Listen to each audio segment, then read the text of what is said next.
Hi, everyone. Thank you so much for joining us. My name is Ariana Harley Emerson, and I am the CEO and Artistic Director of Elevation. We are so excited that you are joining us for this live stream today.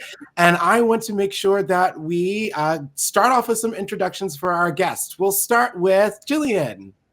Hi, everyone. I'm Jillian Harrison Jones. I'm the Associate Artistic Director for Elevation and Elevate Vocal Arts. Thanks for being here. And then we have Dominick DiOrio, who is our composer who we are featuring today. Would you like to introduce yourself? Yes. Hi, everyone. I'm Dominick. I'm a composer and a conductor, and I am so excited to have my music on Elevation's album. Yes. And not only is your piece on the album, the whole album is built around this piece. So it's really been a lot of fun and joy. And thank you right off the bat for writing this brilliant piece of music. We're really excited. Now, for those who are wanting to access the album, to listen to the tunes, that is being released on Monday. That is Tuesday, May 28th. Sorry, I almost said Monday. It's Tuesday, May 28th. Monday is vacation. I know. Monday is Memorial Day. We will have nothing for you on Monday except for hot dogs and hamburgers, okay? But on Tuesday, the 28th, you can listen to Are You Looking For Me, the piece, and the album, and you can stream it on all the platforms. So that's Apple Music, Spotify, Tidal, Amazon Music. We'll have some clips starting to release as well on YouTube for you to check out. And we'll be doing a lot of fun things on social media. So please join us. Please support this incredible initiative, this project, Are You Looking For Me? One of the things that I always like to let folks know is that by supporting this album, you're supporting the mission of our work, which is to create a more diverse ecosystem in the vocal arts and to expand what we believe the vocal arts are and what they are not. So you directly support our vocal artists, you directly support our mission when you stream and download Are You Looking For Me? And then you also support wonderful composers like Dr. DiOrio. So thank you so much in advance for downloading that album, streaming the album, sharing the album with your friends. Now that we've gotten all of that out of the way, Dominick, can you just tell our viewers who you are and a little bit about your musicking? Yeah, absolutely. Thank you, Arian. I am a composer and a conductor, as I said, but I also have two major appointments, right? The first is on the faculty at Indiana University, where I've just finished my 12th year, if you can believe it, teaching their conducting for master's and doctoral students, and also leading Notice, the contemporary vocal ensemble, which is one of the only, if not the only, collegiate vocal ensemble with a specific mission to perform, commission, record new works, which is awesome, right? I love it. And the other hat I have is as artistic director of the Mendelssohn Chorus of Philadelphia. Now, just finishing my 4th season, but the organization's 150th. Those are my two appointments. So I like to say that's 1.5 jobs right there, right? Full-time and part-time. And then I'm also a composer, right? Which is the other basically full-time job. So I work 2.5 jobs, if you want to think of it like that. And I love it. It's just kind of how I feel artistically fulfilled, right? People sometimes ask me, are you more a composer or more a conductor? Which one are you really? I don't like that question, right? Because I am an artist. I'm a musician who composes and conducts and teaches and researches, right? That's sort of where I feel I live as a person, as a human, as an artist. And so when you approached me about this project, I was really excited about it because I thought this knits together many of those hats that I wear. And I know when we first did our Zoom rehearsal, where I got to come in and watch you all a couple months ago when you were recording and rehearsing for the album, I saw former students in the group, right? And so it's just so exciting to see people who have been here at IU as students graduate into professional choral singing and creating such beautiful, excellent music. I mean, really outstanding. I know if you haven't heard it yet, you're going to, but I have heard it and I'm so excited, right? Because it's just truly wonderful. Well, thank you. And it was really a joy and a pleasure to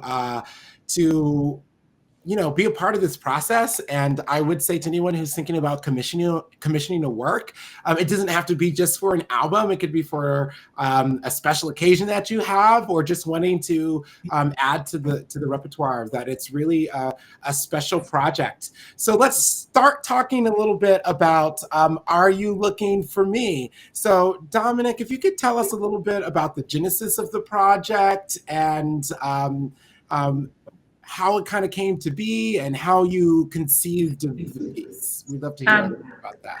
Happily, I'm happy to do so. And the great thing about commissioning is that it's really about relationships. So I also want to put in a plug for commissioning, right? Because we met, I think maybe a year and a half, 2 years ago, not long ago, right? So, and commissioning happens because of these connections.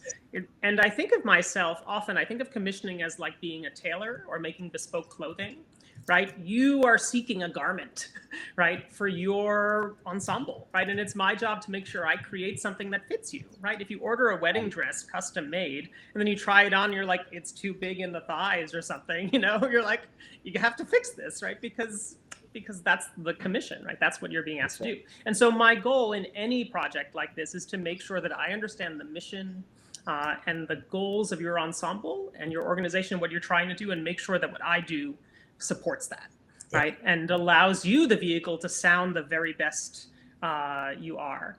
And I think we've achieved that here. Obviously, your group better than me, but I could not be happier with the way it sounds. So after we connected a little bit ago, you shared with me the purpose of this album, right? And then you also shared with me this text, Arian, and I just thought, this is amazing. So I'm going to read a bit of the text to you so you can understand it. And it's by Kabir, an Indian mystic and poet who was very influential in Hindu and Sikh thought and scripture. And the translation is, "Are you looking for me? I am in the next seat. My shoulder is against yours. You will not find me in the stupas, not in Indian shrine rooms, nor in synagogues, nor in cathedrals, nor in masses, nor kirtans, nor in legs winding around your own neck, nor in eating nothing but vegetables." Right? Talking about all of these practices.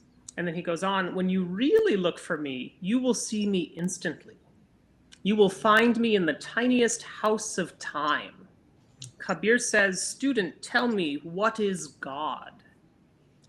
God is the breath inside the breath."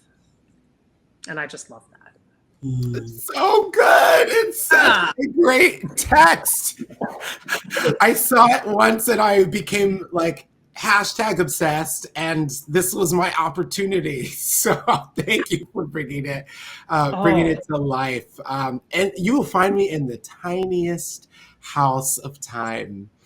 I love that. As you know, is set for unison chorus, right? In this high G register for the tenors and basses, and in the mid register for sopranos and altos.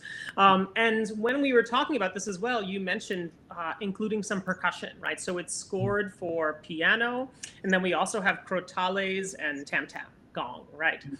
In addition to the SATB chorus with divisi and some high sopranos and a soprano solo near the end, right? So I wanted to capture both the mystery of the text, the optimism and the sincerity of the text, while also trying to give this beautiful, soaring, repetitive sense of mantra, if you will, which can also often come from spiritual practices. So you'll hear in the recording the "Are you looking?" which happens over and over again in different voice parts, and builds this sense of inevitability. I think of that in the sense of time and cycles and circles, and I wanted something about the music to capture that, right? And then after we got the first draft, Arian, you also said, like, okay, this is great, Dominick, but we can do some more stuff. We've got some virtuoso singers here. So I added on some additional soprano parts, and you're urging. We have a little bit of overtone singing at the start. So we wanted to make full use of Elevation's rich vocal resources, right? And one of the things you all do so well is the timbral palette of your singing is kind of unmatched, right? You can sing everything, and I know this album embodies musical styles across across the range of possibility. So you were like, "Yeah, Dominick, you can give us a little bit more." And I'm like, "Sure, I'm happy to do so." Right? It's never every day when in a commission someone's like, oh, that's too easy. Usually it's like, okay, too hard. So I was like, bring it on. Let's do it. We love it. And yet it's still accessible. So if anyone wants to like do this piece, it's like the voice leading of it makes it a really approachable sing for, you have to have some sopranos for sure, but it's definitely an approachable sing. And this is an opportunity for me to plug as well. The work is going to be published with E.C. Shermer. So it will be available in the next cycle next year. So if you're interested in purchasing it, you can soon. But after Elevation has it for a little while. So. Yay! Well, we're excited. And we're excited to hear other people sing it. And hopefully we'll have an opportunity to sing it with some emerging artists soon. Like we'd love to do that with some developing choirs. So Jillian, I'll pass it over to you. Yeah, so Dominic, I must say that we had a blast learning the piece and discovering the piece with you and together and all of that. So I'm hoping that we executed it as well as you thought it might be or imagined it being. The answer is yes. And one of the things I love about this is the stuff I write and put onto paper, like the ink and the notes. I don't think of that as the music. I think of that as the recipe. Right. Yeah. And like any recipe, let's say chile con carne, right? If you make chile con carne and someone else makes it from the same recipe, it's going to taste different, right? Because everyone does their own things to it. So in the best way, when I heard the recording, I was like, oh yeah, right? Because it's better than I could have imagined. And it's at times different than I imagined. And that's the beauty of live music making, right? And one of the reasons I love to be a composer, because I can hear a work of mine performed 10 times and every time something is different. Yeah, absolutely.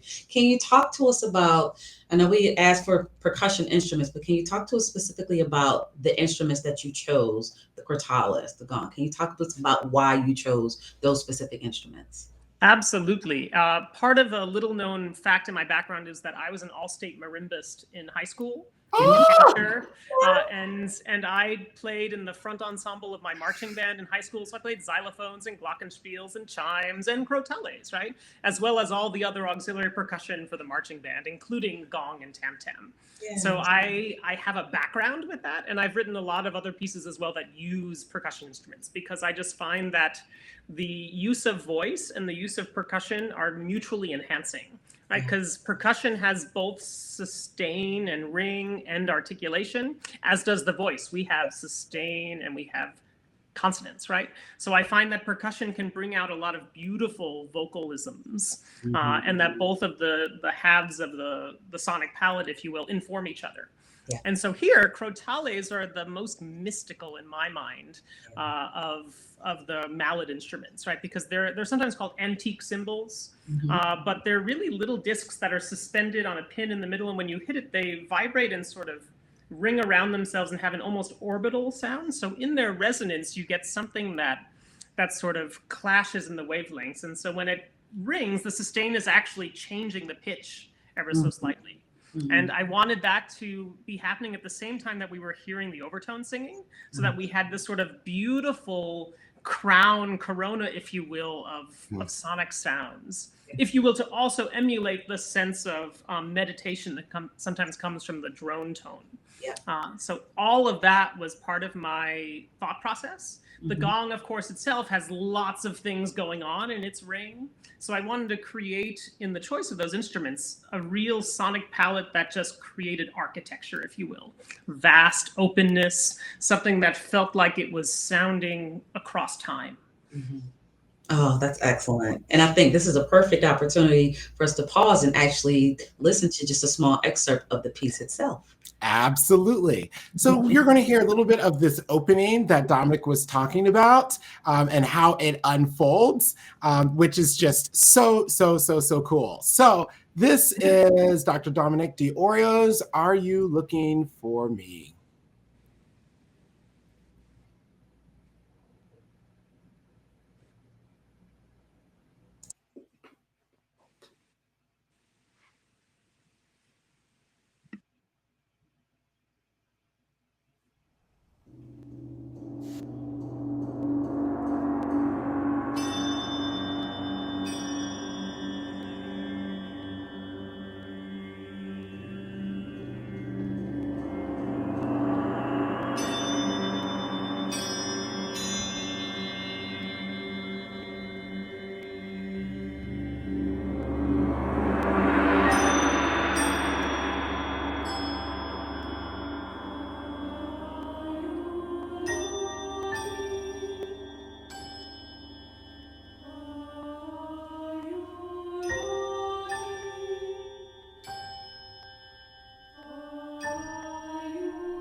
It's so sad when it stops.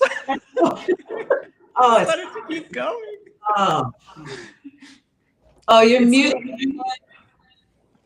Oh, yes, it's so great. It's so great. It's amazing. We love it. And like that, it's so cruel to like end it right there. I as it's know, going right? to Like it's like a going Renaissance home. motet that has no cadence at any point, right? There's nowhere to stop it without Yes, Right. feeling exactly. its whole. It's only about what, 4.5 minutes, 4:50, Yeah, 4.5, something like that, 5 minutes. Mhm. right? Not a long piece, but I think of music as energy. Yeah. Right. I think of music as energy creation and accumulation and transfer. And what I love as the video pans across the chorus is you see their engagement, you see their energy, you see what they're offering.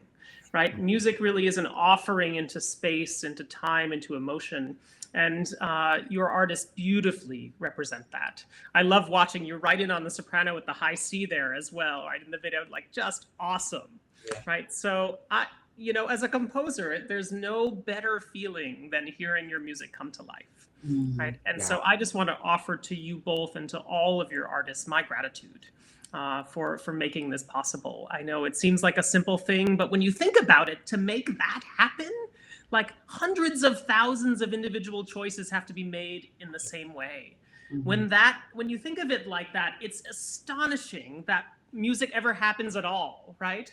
Right? Because for it to all coalesce to create such beauty requires the intention and the unification of so many different people and so many different choices, right? Thank you for your attention to that detail and that excellence and that expression, because it means that my job is easy. I just get to smile and be grateful. Well, it was so much fun to do this piece. And yes, a shout out to those soprano soloists. That's Catherine Peterson, who's just one of the best in the area, as is Rachel Clark, who's our executive director. So multi-talented folk there. But like they did that. Like literally, I can't believe that's two people singing like that. I'm like, what? It's insane. So it's so great. Yeah. And the overtone singing is so awesome in the opening. It's like, it's just everything about it. Like with the tam, it's just like so cool. It's so cool. Thank you. And this was important to me because I didn't just want to write it in as a gimmick or a trick. I wanted it to come out of and into the whole musical expression. And the tone that you all come to in the expression and performance of this piece amplifies that sense of overtone singing, right? Because we hear within your regular tone this beautiful corona of overtones, right? And I think because of that, there's a clear linearity of it, if you will, so that it doesn't feel like a gimmick. It feels like it belongs to the expression of the piece. And that was really important to me. And you've actualized that in the way you've recorded and performed this. So thank you again. Oh my gosh, it was so much fun. And, you know, we knew that we were going to be doing an album project. We knew that we were going to be doing this commission project. And I knew that this was going to be on the album. But as like we were starting to like pull it together, and I saw the score for the first time, I was like, forget everything else. We're gonna build the whole album around this. So thank you for like, you know, inspiring what this album would be. And for us, it has become this symbol of, I mean, we're all searching for something. We are all looking for something. We all need fulfillment, whether that's through, you know, religious practices, looking for love, looking for hope. And it's ultimately about faith in people and systems and humanity that is so important. And that's what the whole album is, vignettes of searching for whatever is next. And so, and you've divided it into 5 sections, right? Can you talk about that? Could I ask you an interview question? Yes, of course, you can. So yes, it is the piece, or the album, it's not a piece, is divided into 5 different like sets, mini sets of what they are. So the first one is divine commentary. And so that is it's like commentaries on faith. So they're more traditional like ideas about faith and religion and belief. So those are pieces in that are Laus Trinitati, which is a setting based on a Hildegard chant. And that is composed by Faith Zimmer. So it's an original work, but it's pulling from material from a Hildegard von Bingen chant. And so what is great about that is it also has that modal kind of medieval feel to it. And then from there, we go into Chris Harris's his piece, Were You There? And so Were You There is the traditional spiritual, Were You There? But what's special about this is that this arrangement is like huge. It is not like a small arrangement. It is like massive, massive, massive. It is huge. You had a preview video of this, right, the other day in the email? Yeah. Awesome. It is absolutely just, it's unbelievable, that arrangement. And so we are excited to be talking to Chris Harris as well this week. And so that is just another like brilliant piece. But both of these two are connected in that divine commentary about, these are like thoughts about religion and more of that Judeo-Christian belief. Laus Trinitati still feels modern, and then Were You There uses a lot of dissonance. For those who don't know a lot about that spiritual, it's a later spiritual, it's a crucifixion spiritual, but it was really to talk about like the horrific nature of lynchings that were happening. And a lot of people don't really know about that history. And so that's something that we felt like was really important to like offer up. And the arrangement in and of itself, you can hear all that grief in it. Just the grief of finding, you know, someone who you love who has been brutalized in that way. But yet it's still hopeful at the same time. So definitely very complex. The second set is Searching for Faith. And Are You Looking for Me is in that set, as is Tides, which is by Reggie Wright, which you know. So y'all performed it with Notice. It's a brilliant performance. So y'all should check that out. And I should say that was conducted by our assistant conductor at the time, Miggy Young Bianco, Filipino doctoral student who's just about finished with his degree. And that recording is also on YouTube. You can listen to it. It's awesome. And I'm sure this one is awesome too. I've not heard this one yet. So yes, so this one will be available soon. I've been obsessed with this piece. So it has a connection with the Bent But Not Broken conference. So it won the, we did call for scores. There were 34 scores that came from that call for scores. And so Reggie Wright's piece was the winner of that, along with one with Demetrius Robinson. And we just loved it. We love that it's a complex piece. It's a dialogue. It's about social issues that are happening with us today. So important, timely, relevant. We have another section of the album called Odes to Joy. It's 2 pieces paired together. It's Joy Never Leaves, another Chris Harris piece. Do you want to say a couple words about that? Jillian conducts that piece.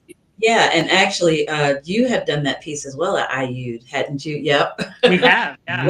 It's also a great piece. As well. Yes, wonderful music. Piece. Oh my God. It's a song that talks about this unconditional nature of joy and how, you know, life circumstances, no matter what comes your way, you know, you can cry when there's absolutely nothing wrong, or you can, you know, experience these sort of emotions that you have no idea sort of where they're coming from, but it's all essentially accounted to joy that is unconditional and lives inside, so that no matter what life circumstances are happening, you are filled with joy. And so it's a wonderful piece that sort of takes us through this journey of the different things that joy can come about within our own individual lives and our own, you know, walks of life and faith and relationships and things of that nature. So it's an absolutely fabulous, fabulous piece, one of my favorite.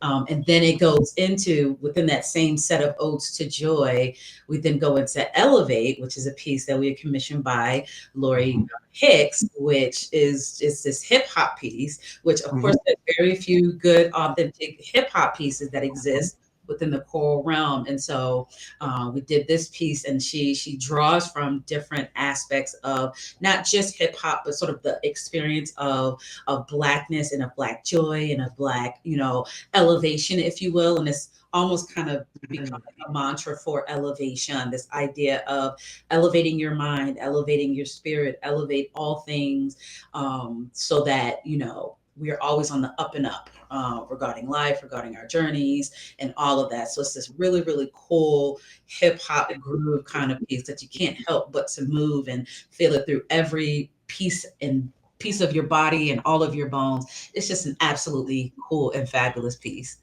I love that, because I think we all need right now more of Michelle Obama in our life. When they go low, we go high. Yeah, I think there's too much going low all around the world right now, and anything in our music making that can remind us of the nobility of us and what we do and how we elevate everyone, I think is so important.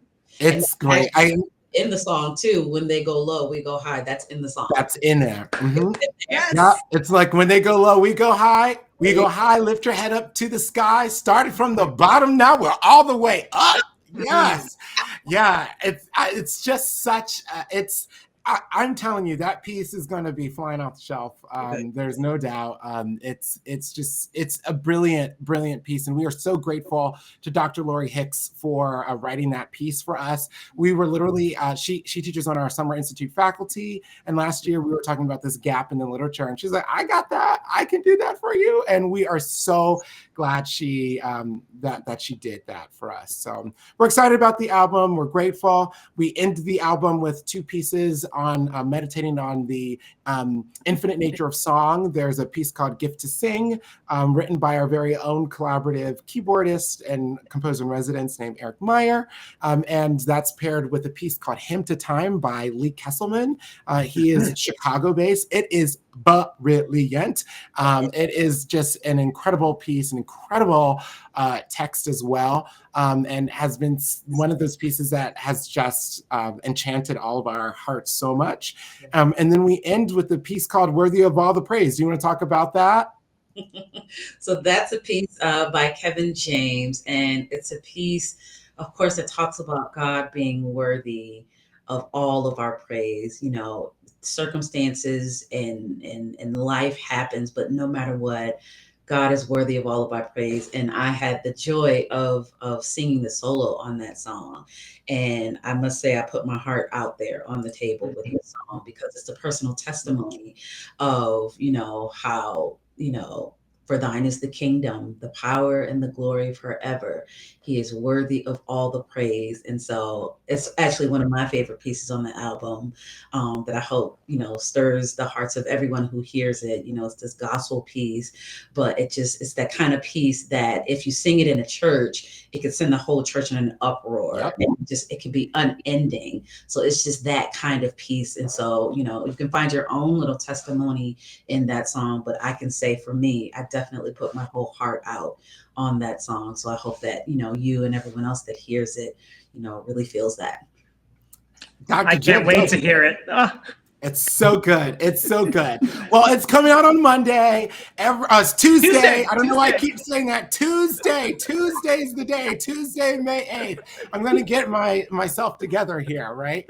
Well, Dominick, we are so grateful for the opportunity to check in with you. Again, thank you so much for this incredible, beautiful piece of music that we love so much. It is something that we will be performing not just on our album. We actually did it one time in a spring concert. Our audiences loved it. The Bode Cretale at the end ricocheted around this beautiful museum that we were in, and literally no one moved for like a good 5 seconds after the piece. It was just stunning.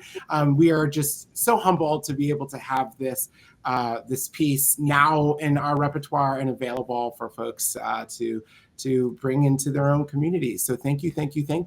Yes, Thank you. And please accept my gratitude one more time to everyone in the Elevation family who seem to have multiple hats, right? They're both executive directors and singers or associate conductors and soloists. So bravo. Thank you again for including me in this. As we get ready to log out today, could you tell us how folks can stay in contact with you, Dominick? Yeah, my website, it's down there scrolling across your screen. It's myname.com. Dominick DiOrio spelled with a CK like Nick, right? And it's easy. I've got all my stuff there, and I also have a YouTube channel. I also swore off social media 5 years ago, so you can't find me on Instagram or Facebook or anything, and I like it better that way. So find me in this way. Well, awesome. I hope folks will definitely take a look at your website, order some music, commission some music. It's been a joy and it's been a great process for us. So thank you again, Dominick. We are just so appreciative. And for everyone else, be on the lookout for Tuesday when the album drops and you can listen to Are You Looking For Me? And then all of Are You Looking For Me? So thank you so much. And everyone, have a good one.